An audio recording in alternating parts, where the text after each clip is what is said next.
তোমার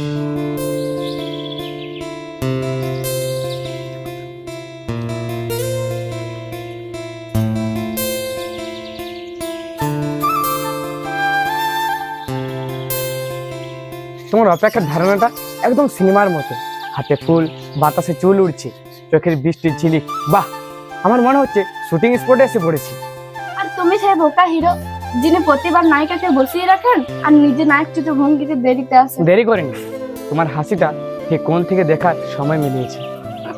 তুমি না সব কথাই গোলমাল করো। রোহিত, জানো এবার ভাইফোঁটায় আমার দাদা আসবে, তাই আমার খুব মজা হচ্ছে। আবার দাদা? যত শুনি এই গল্পে তোমার দাদাই থাকে, তবে কি আমি এই গল্পে এক্সট্রা চরিত্র? আবার নয় রোহিত, কিন্তু দাদার জায়গাটা আলাদা। ছোটবেলায় বাবা চলে যাওয়ার পর ওই আমার সব ছিল, আমার হাসির কারণ, আমার ছায়া। বাবা চলে যাওয়ার পর যেদিন প্রথম আমি কেঁদেছিলাম, দাদা আমার পাশে চুপচাপ এসে বলেছিল আমি আছি। সেই কথাটা আজও আমার সাহস। সরি, আমি মজা করছিলাম। তোমার মুখে দাদার কথা শুনলে কেমন একটা আলো জ্বলে ওঠে। দেখলে মনে হয় ভালোবাসা শুধু প্রেম নয়, রক্তের সম্পর্ক গভীরতা থাকে। তুমি আজ একটা অন্যরকম কথা বলছো। তোমার সামনে এলে সবকিছু বদলে যায়। তবে আজকে তোমার জন্য একটা ছোট্ট সারপ্রাইজ আছে। আমার জন্য? কিরকম? এখন বলবো না, আগে চোখ বন্ধ করো। এবার চোখগুলো খুলো।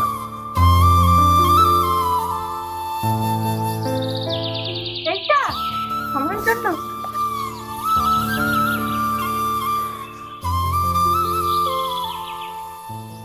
হ্যাঁ, যখন তুমি এটা দেখবে তখন তুমি বুঝবে তোমাকে কেউ সবসময় ভালোবাসে।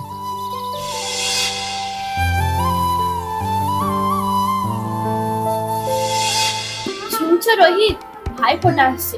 আমি কিন্তু এবার দাদার জন্য নিজের থালা সাজাচ্ছি। ছোটবেলা থেকে ওর কপালে ফোঁটা না দিলে আমার ভাইফোঁটা পূর্ণই হয় না। আচ্ছা আচ্ছা, তোমার ওই দাদার জন্য তো আদিক্ষেতা কেন বলো তো? তুমি এখন বড় হয়েছো, তোমার একটা জীবন আছে। এসব কথা আর বলো না রোহিত। দাদা আমার মা বাবা দুটোই একসঙ্গে। স্কুল থেকে শুরু করে অসুখে জল দেয়া সব ও করেছে। ওর হাসিটা দেখলে আমার বাবাকে মনে পড়ে। আচ্ছা আচ্ছা, ঠিক আছে, এসব বাদ দাও। আজ সন্ধ্যায় দেখা করবো, ঠিক তো? দেখা করবো, কিন্তু বেশিক্ষণ থাকবো না। কাল সকালে দাদা আসবে, অনেকদিন পর। আমি ওকে একটা সারপ্রাইজ দেব।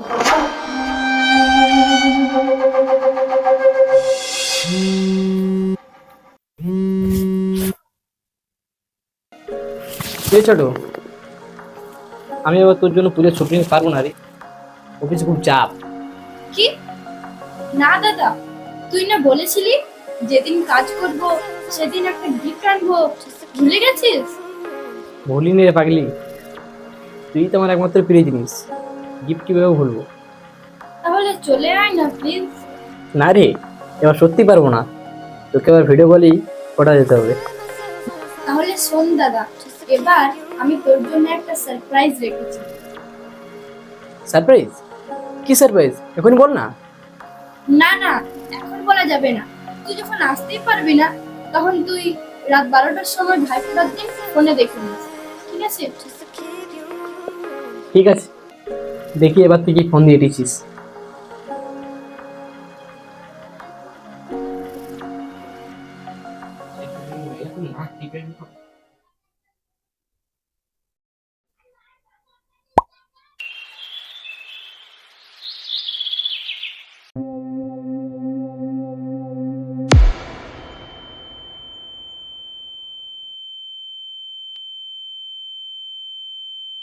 মা, এ কি কি হয়েছে?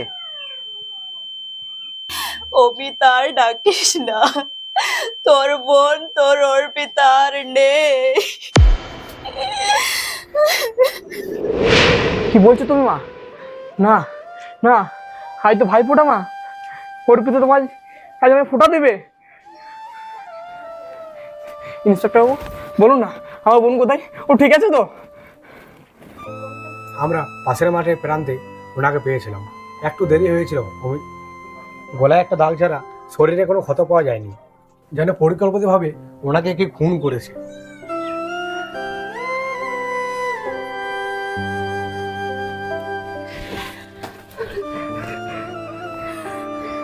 ছোট, দেখ না রে, আমি চলে এসেছি। আমি তোকে মিথ্যে কথা বলেছিলাম রে, ভেবেছিলাম আমি সারপ্রাইজ দেবো। আমি বলেছিলাম যে ভাইফোঁটার দিন আমি আসতে পারবো না রে।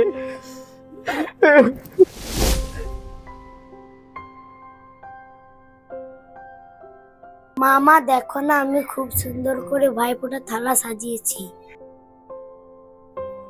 আহা কি সুন্দর সাজিয়েছিস রে। এখন তো দাদা কোথায়? উঠোনে বসে আছে মা, ওকে আমি চমকে দেবো। মা ধরো, আমি আসছি।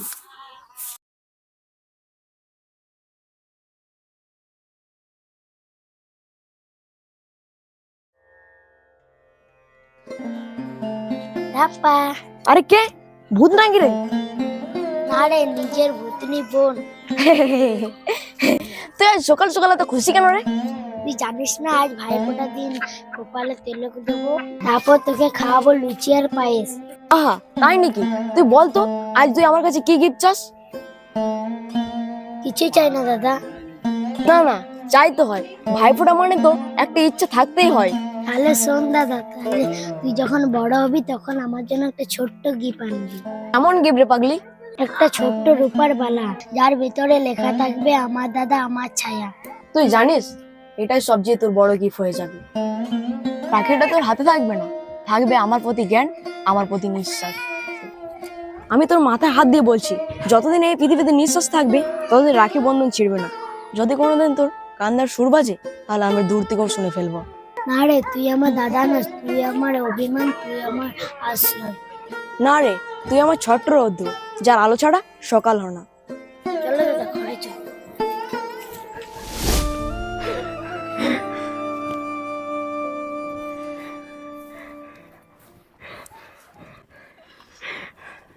তুই বলেছিলি দাদা একটা গিফট আনবি, দেখ আমি এনেছি। তুই যেমনটা বলেছিলিস রূপার বালা, দেখ না যেমনটা তুই চেয়েছিলি, ভিতরে লেখা আছে আমার দাদা আমার ছায়া। দেখ না রে বোন, তোর পছন্দ হয়েছে কিনা।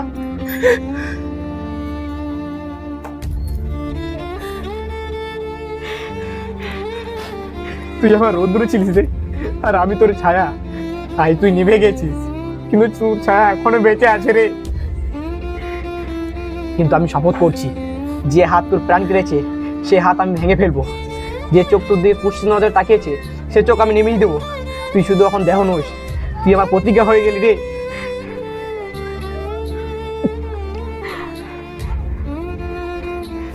কেউ হাত দেবে না আমার বোনকে, কেউ ছোবেন না আমার বোনকে। যাদের হাত ওর গায়ে লেগেছে, যাদের চোখের উপর লালস ছিল, তাদের লাশ ফেলা না পর্যন্ত ওকে কেউ সরাবেন না। আমি বুঝতে পারছি আমরা যন্ত্রণা, কিন্তু লাস্ট ময়নাক গন্ধে না গেলে আমরা আসল সত্যটা জানতে পারবো না। সত্যি? আপনারা সত্যি জেনে করবেন ভাই কি? আপনাদের কিছু করার আর কিছু জানার দরকার নেই, এবার যা করার আমিই করব। ও আমায় সারপ্রাইজ হিসেবে কিছু বলতে চেয়েছিল, কিন্তু পারিনি। ওর দেওয়া সারপ্রাইজটা ফোনে দেখে নিতে বলেছিল।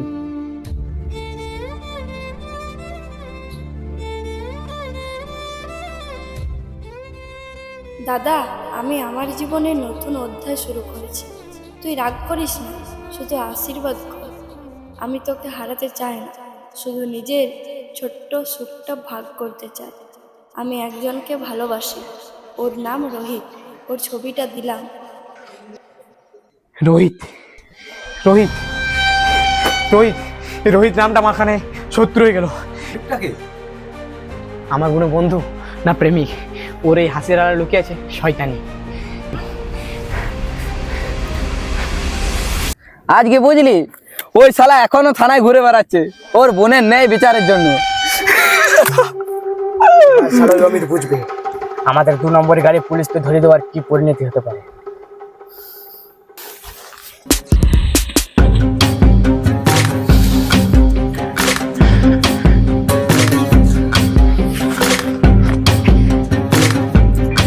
অর্পিত ছায়া আজ তো দুইজনে বিভীষিকা। বড় রোহিত, বল কেন তুই আমার বোনকে মেরেছিস? তুই তুই কি করছিস এখানে? তুই আমার বোনকে ভালোবাসতিস তাই না? কিন্তু এই কেমন ভালোবাসা, যেখানে তুই তুই নিজের প্রেমিকের চোখের আলো নিভিয়ে দিলি। 12 ঘন্টা পেরিয়ে গেল, তাও তুই কোনো খবর পেলি না, তোর কোনো কষ্ট হলো না কেন? নিশ্চয়ই তোর এটা কোনো চক্রান্ত ছিল। দেখ অমিত, তুই তো সব বুঝে গেছিস, আমি তোর কাছে কিছু লুকাচ্ছি না। তোর বোনকে আমিই মেরেছি।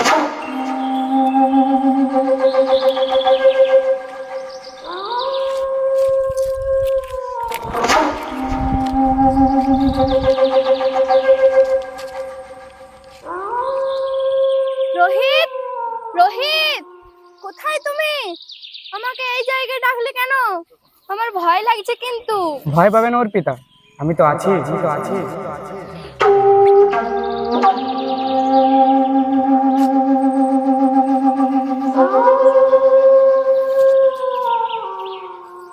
তুমি এমন এই নির্জন জায়গায় কেন ডাকলে?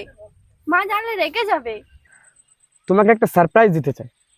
তোমার ভাই তো আসছে না, তাই আমি নিজেই তোমাকে একটা ভাই ফোটে ছোট্ট গিফট দেবো। কি কি? গিফটটা শুধু তোমাকে নয়, তোমার দাদাকেও দেবো, একটু অন্যভাবে। কি বলছো তুমি? আমি কিছুই বুঝতে পারছি না।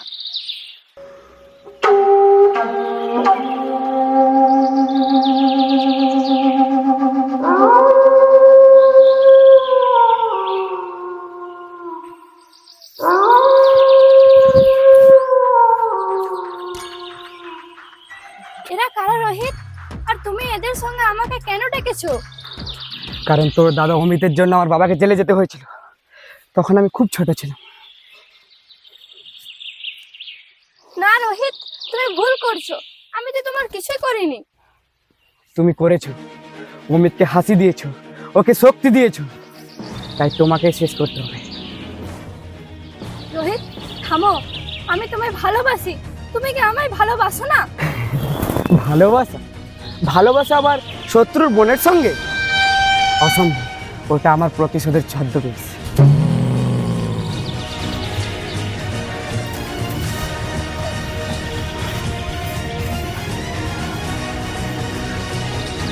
এবার তুই শেষ, তোর মুখ থেকে তোর দাদা নাম আর কখনো বেরোবে।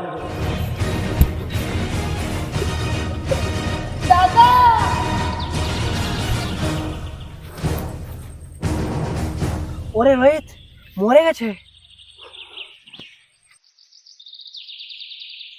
কেউ জানবে না, এটা শুনশান জায়গা। এই মেয়েটা এখানে হারিয়ে যাবে, আর অমিত কিছু বুঝতে পারবে না কে কোন মেরেছে। তোর মনে আছে আমার বাবা প্রতাপ চৌধুরী 2 নম্বর গাড়ি ধরিয়ে জেলে ঢুকিয়ে দিয়েছিলিস? তুই আমার পরিবার ধ্বংস করে দিয়েছিলিস। আমি শুধু হিসাব মেলালাম। তুই যেটা করছিস সেটা প্রতিশোধ না, সেটা নরকের পাপ। আর আমি তোর বাবাকে ধরে দিয়েছিলাম কারণ সে অপরাধী ছিল, কিন্তু তুই এক নিরপরাধ মেয়েকে খুন করছিস। তোর কোনো ক্ষমা নেই রোহিত, কোনো পথ নেই।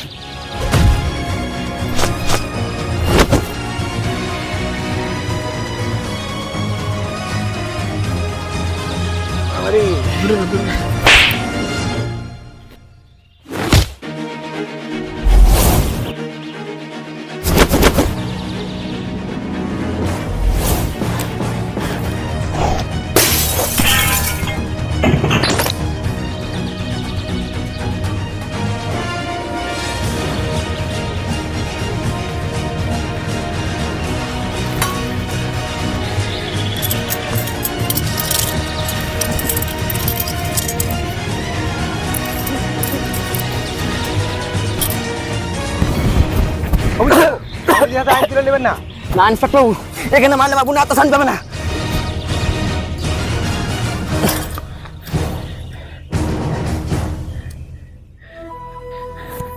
তুই আমাকে ক্ষমা করবো, আমি অনেক দেরি করে ফেলেছি রে।